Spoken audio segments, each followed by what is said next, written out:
Le Tupolev 154, le modèle de l'avion militaire qui s'est écrasé dimanche en mer Noire, a été conçu en 1964 par des ingénieurs soviétiques.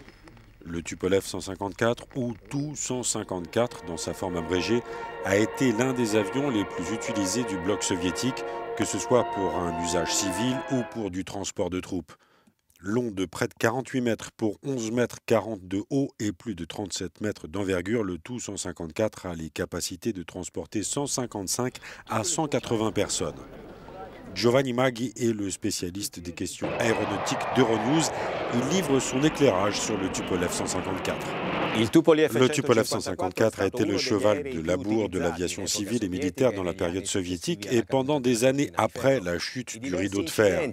Les nombreux accidents qu'a connus cet avion ont toujours été liés à un facteur humain, pilotage ou entretien, ou bien la surexploitation de l'appareil. La décision du ministère de la Défense de suspendre tous les vols des Tupolev en service est une mesure de prudence compréhensible, mais il sera difficile de trouver des défauts à ce modèle qui vole depuis 48 ans. Le vol militaire du 25 décembre 2016 est le dernier accident impliquant un Tupolev 154. Voici un rappel des principaux accidents de ces dernières années impliquant des Tu-154.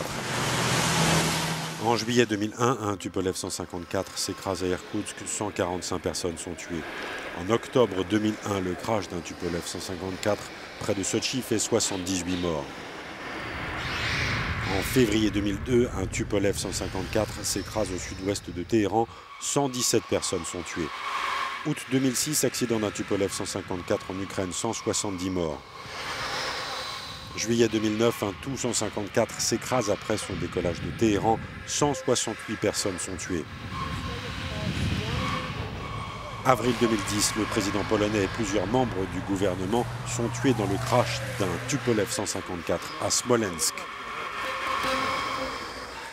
Décembre 2010, l'atterrissage en catastrophe d'un Tupolev 154 à Moscou-Domodiedovo fait 2 morts et des dizaines de blessés. Le Tupolev 154 est d'apparence semblable à un Boeing 727. La production du Tu-154 a progressivement baissé pour s'arrêter définitivement en février 2013.